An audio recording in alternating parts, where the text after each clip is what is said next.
ಇನ್ನು ರಾಜ್ಯಪಾಲರ ವಿರುದ್ಧ ಸಮರ ಸಾರಿರೋ ಬಿಜೆಪಿ ಗೋ ಬ್ಯಾಕ್ ಗವರ್ನರ್ ಚಳವಳಿಯನ್ನು ತೀವ್ರಗೊಳಿಸಲು ಮುಂದಾಗಿದೆ. ಈ ಕುರಿತು ಚರ್ಚೆ ನಡೆಸೋದಕ್ಕೆ ಇಂದು ಬಿಜೆಪಿ ರಾಜ್ಯ ಪದಾಧಿಕಾರಿಗಳ ಸಭೆ ನಡೀತಾ ಇದೆ. ಸಭೆಯಲ್ಲಿ ಈಶ್ವರಪ್ಪ ಈಗ ಮಾತಾಡ್ತಾ ಇದ್ದಾರೆ. ಬನ್ನಿ ಅದರ ನೇರ ಪ್ರಸಾರವನ್ನು ನೋಡೋಣ. ಸಂವಿಧಾನ ವಿರೋಧಿ ಅನ್ನಂತ ಅಂಶ ಸೋಲಿ ಸೊರಬ್ಜಿಯವರು ಹೇಳಿದ್ದಾರೆ. ವಿ ಆಚಾರ್ಯ ಅಂತ ಹಿರಿಯರು ಹೇಳ್ತಾ ಇದ್ದಾರೆ.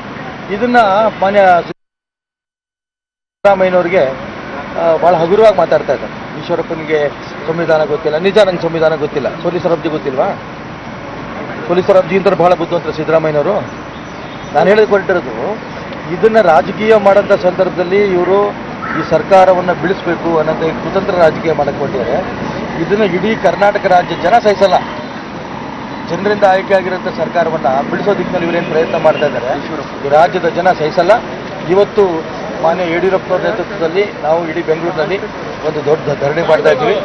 ನಾಳೆಯಿಂದ ಇಡೀ ಕರ್ನಾಟಕ ರಾಜ್ಯದಲ್ಲಿ ಹೋರಾಟಗಳು ಮಾಡಬೇಕು ಅನ್ನೋ ತೀರ್ಮಾನವನ್ನು ನಾವು ತಗೊಂಡಿದ್ದೇವೆ. ಹಾಗೆ ಈಶ್ವರಪ್ಪನವರ ಕೇಂದ್ರದ ವಿಳಂಬನೆ ಇದೆ. ಈಗಾಗಲೇ 6ನೇ ದಿನ ಇವತ್ತಿಗೆ ರಾಜ್ಯಪಾಲ ಶಿಫಾರಸು ಹೋಗಿ ನಿನ್ನೆ ಮುಖ್ಯಮಂತ್ರಿಗಳು ಎರಡೆರಡು ಬಾರಿ ಡೆಡ್ಲೈನ್ ಕೊಟ್ಟರು. ಆದರೂ ಕೂಡ ಯಾವುದೇ ರೀತಿಯ ಪ್ರತಿಕ್ರಿಯೆ ಇಲ್ಲ.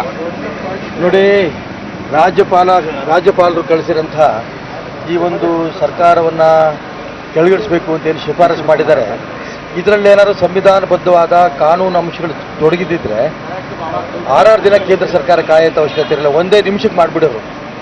ಆದರೆ ಕೇಂದ್ರ ಸರ್ಕಾರಕ್ಕೂ ಗೊತ್ತಿದೆ, ಸಂವಿಧಾನ ಬಾಹಿರವಾಗಿ ಈ ಒಂದು ಸರ್ಕಾರವನ್ನು ಬಿಡಿಸಬೇಕು ಅನ್ನೋಂಥ ವಿಚಾರಕ್ಕೆ ರಾಜ್ಯಪಾಲರು ಶಿಫಾರಸು ಮಾಡಿದ್ದಾರೆ ಅನ್ನೋದು ಒಂದೇ ಕಾರಣಕ್ಕೆ ಅವರು ಈ ಒಂದು ಸರ್ಕಾರವನ್ನು ಬಿಡಿಸೋದಿಲ್ಲ. ರಾಜ್ಯಪಾಲರ ಶಿಫಾರಸನ್ನು ಜಾರಿ ತರೋ ದಿಕ್ಕಿನಲ್ಲಿ ಯೋಚನೆ ಮಾಡ್ತಾ ಇದ್ದಾರೆ.